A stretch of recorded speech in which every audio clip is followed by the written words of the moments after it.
서울 동쪽에 관문 역할을 하는 그런 지역이라고 할 수가 있어요. 하남을 다 아우르던 요충지가 천호가 되겠습니다. 역시 이제 아산병원이 가깝고 무엇보다 또 중요한 한강이라는 환경 인프라가 있지만 최고의 또 멋들어진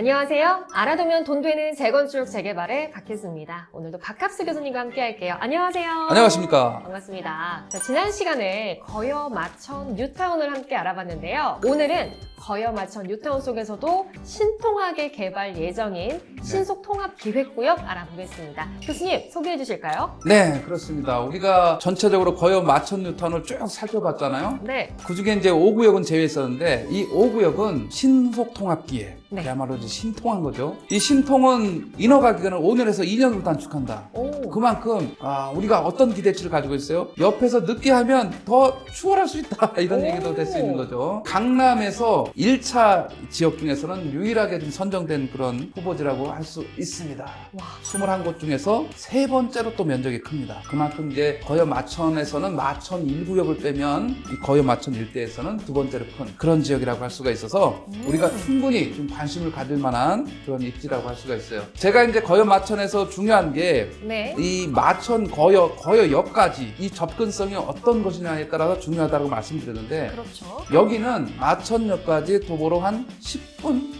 전후 남짓 이렇게 좀 보시면 될 것 같아요. 10분 남짓 뭐 산책하듯이 가면 되겠네요. 걸어갈만 하다. 우선 뭐 그 정도로 보게 되면 그래도 이 주변에 설명드렸던 그런 뭐 인프라라든가 친환경적인 내용들을 그대로 다 활용할 수 있기 때문에 충분히 좀 관심을 가져도 될 그런 지역이 아닌가 생각이 듭니다. 그렇군요. 또 지역도 상당히 넓기 때문에 많은 분들이 네. 관심 가지실 것 같은데요. 우리 마천 5구역 이외에 또 주목해 볼 만한 신통 후보지가 있다면 좀 추천해 주실까요? 자, 이제 송파구를 봤는데요. 송파구에 바로 붙어 있는 데가 강동구예요. 강동구. 그래서 우리가 이제 강남 4구라고 얘기하잖아요. 그래서 서초, 강남, 송파, 송파. 강동. 강동구에서 천호 A1-2구역이 있습니다.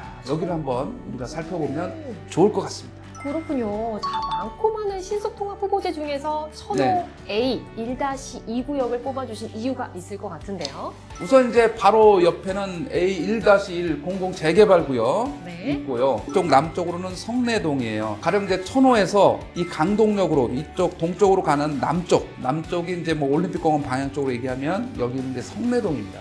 이쪽에 이제 재정비 촉진구역이 있어요. 천호 재정비 촉진구역이 있고 이렇게 천호동 일대에 이런 재개발 이런 것들이 쭉 진행되고 있기 때문에 이 지역이 다 개발이 되면 이 지역이야말로 그냥 살기 좋은 곳이 돼요. 천호 이게 무슨 뜻인지 아십니까 혹시? 뭔가 하늘의 어떤 뜻과 연결이 되어 있을까요? 하늘자는 아니고 숫자의 천자 호자가 이게 집 가가호호 네. 집수에 집 1000개 정도 있다 해서 천호동이에요. 이게 어찌 보면 서울 동쪽에 관문 역할을 하는 그런 지역이라고 할 수가 있어요. 그래서 이 천호동은 지금은 이제 5호선이 하남까지 갔지만 하남까지 가기 전에는 하남을 다 아우르던 그런 요충지가 이 천호가 되겠습니다. 교통 요충이기도 한 지역이군요. 앞으로 또 어떤 모습으로 바뀌게 될지 너무너무 기다려지는 곳인데요. 자, 자세한 위치 좀 보면서 말씀 나눠볼까요? 바로 천호역에서 한강 쪽으로 보게 되면 올림픽대로가 있잖아요. 그렇죠. 이 천호역과 올림픽대로의 중간에 있어요. 이 거리가 그렇게 멀지 않은 거리예요. 천호역에서 올림픽대로가. 네. 멀지 않은데 그 안에 있으니까 바로 천호역이 지하철 5호선과 8호선의 환승센터에 바로 근접해 있는 자리니까 이 얼마나 좋은 자리가 되겠어요? 그러네요. 자, 그리고 이제 한강, 올림픽대로에 접해 있기 때문에 한강 접근성이 또 아주 좋지 않습니까? 그렇죠. 그리고 건너편이 풍납토성이에요. 풍납토성 쭉 연결돼 있고 한강에 접근할 수 있고 그리고 또 무엇보다 여기가 뭐가 좋으냐면 네. 바로 천호역 코너에 편의시설을 뛰어난 쇼핑, 현대백화점, 이마트 바로 뒤쪽에 보면 아울렛 이런 매장까지 있어서 아무랄 데 없는 그런 지역이다. 한강까지 3박자를 갖췄다. 이렇게 좀 평가할 수 있는 지역이라고 할 수 있습니다. 환승도 빠르게 하고 한강과도 가깝고 쇼핑, 또 그렇습니다. 시설까지 다 예. 갖추고 있는 곳인데요.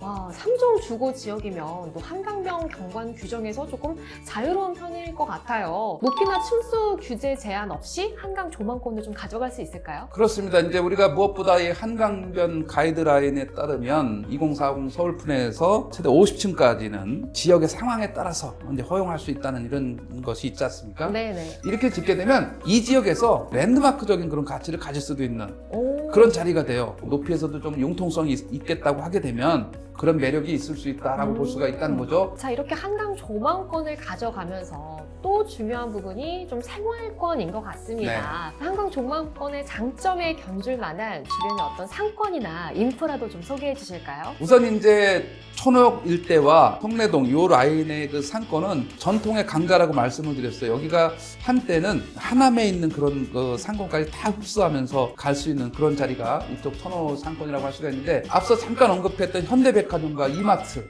이런 그 라인이 있고, 뒤쪽이 이제 로데오 거리예요. 네. 그래서 젊은이들이 모이는 그런 로데오 거리가 오. 쭉 형성이 돼 있어서 그 살아있는 그런 지역이라고 할 수가 있고, 특히 이제 편의시설 중에서 또 무엇보다 중요한 게 이 대형 병원이잖아요. 그쵸. 역시 이제 아산병원에 가깝고, 그 다음에 또 5분짜리가 있어요. 5분도 안 될 수도 있는 이 어떤? 강동 성심병원이 대학병원이 있어요. 그리고 이제 물론 약간 고덕으로 가야 됩니다만 역시 경희대, 강동 경희대병원이 같이 있는 이런 자리고, 이제 우리가 둔촌주공 아파트 입주 이제 25년 1월에 하는데 12,032가구잖아요. 네. 우리나라 단일 아파트 단지로 최대 단지. 둔촌주공이 멀지 않습니다. 둔촌주공이 입주를 하게 되면 주변에 그런 교육시설들이 조금 더 확충될 수 있기 때문에 우리 여기 천호에서도 그런 것들 같이 이용할 수 있는 인프라가 확대된다, 이런 말씀을 드릴 수가 있고, 무엇보다 또 중요한 한강이라는 이런 환경 인프라가 있지만 최고의 또 멋들어진 녹색 프리미엄이 있는 올림픽공원이 가까워요. 올림픽공원이 이제 한국체육대학 합쳐서 50만 평이잖아요. 그죠? 그렇죠. 엄청 어마어마하죠. 여름에 올림픽공원에 수영장이 있어요. 오. 아주 저렴한 가격에 수영을 할 수 있는, 그리고 겨울에, 뭐 겨울이 아니어도 돼요. 이 한국체육대학에서 운영하는 빙상장이 있어요. 스케이트장. 그렇습니다. 오, 어떤 상권부터 병원까지 또 네. 주변의 어떤 교육 인프라까지도 잘 갖춰질 것 같습니다. 자, 교수님께 천호 A1-2구역의 장점을 듣다 보니까 좀 궁금한 점이 하나 생기는데요. 네. 자, 지금까지 우리가 투자 가치가 있는 구역들을 많이 살펴봤는데, 근데 이 부동산에 관심을 갖고 있어도 좀 망설이시는 분들이나 걱정하시는 분들도 계실 것 같습니다. 왜냐면 지금 좀 출산율이 또 많이 저조해지고 있는 그렇습니다. 상황인데요. 이게 앞으로 부동산 투자에 걸림돌이 되진 않을까, 이런 걱정을 하고 계시는 분들도 계실 것 같은데, 교수님은 혹시 이 부분은 어떻게 생각하시나요? 부동산과 인구 구조 변화는 아주 밀접한 관계를 가지고 있어요. 큰 전제는 이렇습니다. 인구는 아주 짧은 시간에 급감하진 않는다라는 것도 좀 전제해야 되고, 주택의 단위는 인구가 아니라 가구라는 사실도 생각해야 됩니다. 인구는 설령 살짝 줄지언정 가구는 계속 늘어납니다. 1인 가구가 또 많이 늘어나잖아요. 1인 가구, 2인 가구가 21년 말 현재 64%, 64.2%. 그러니까 이 1인 가구, 2인 가구가 계속 늘어나면서 주택 수요는 중대형이 아니라 중소형은 계속 수요가 늘어날 거다, 이렇게 생각하시면 될 것 같아요. 그렇군요. 아직까지는 이런 서울 수도권에는 우리나라 전체 인구의 절반이 살아요. 가령 그리고 이제 고령화가 진행이 되면서 외곽으로 이 고령화 은퇴하면서 간다, 이런 얘기들이 있는데, 그것 또한 걱정을 하면 안 됩니다. 왜 그러냐면 고령화되면서는 자기 지역을 벗어나지 않으려는 정주 성향이 더 강해집니다. 살던 지역에서 벗어나면 또 적응해야 되니까. 그렇죠. 적응이 어렵죠. 그래서 우리 동네에 계속해서 사는 이 고령화 인구가 훨씬 더 많은 거고, 연세가 나이가 많이 들어갈수록 뭐가 필요하냐면 대형 병원이 가까워야 되잖아요. 맞아요.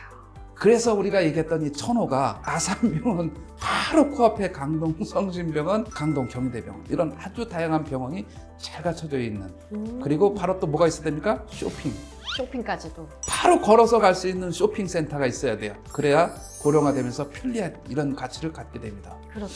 이런 차원에서 이제 우리가 소개한 이런 지역들은 방금 얘기했던 인구 구조 변화에서 아주 괜찮은 그런 입지를 차지하고 있는 지역이다, 이렇게 좀 말씀드릴 수가 있겠습니다. 그렇군요. 저도 상당히 좀 걱정되는 부분이었는데, 인구 수가 아닌 가구를 기준으로 봐야 된다는 말씀이 네. 조금 와닿는 것 같습니다. 자, 오늘 교수님 해주신 조언 덕분에 정말 주변에서 또 투자에 관심이 있으신 분들께 말씀을 드려야 할 것 같아요. 자, 오늘 박갑수 교수님과 돈 되는 재건축 재개발 정보 함께 알아봤습니다. 오늘은 이쯤에서 인사드릴게요. 자, 구독, 좋아요, 알림 설정까지 네. 같이 부탁드리겠습니다. 잊지 말고 꼭 눌러주시고요. 다음 시간에 만나요. 안녕!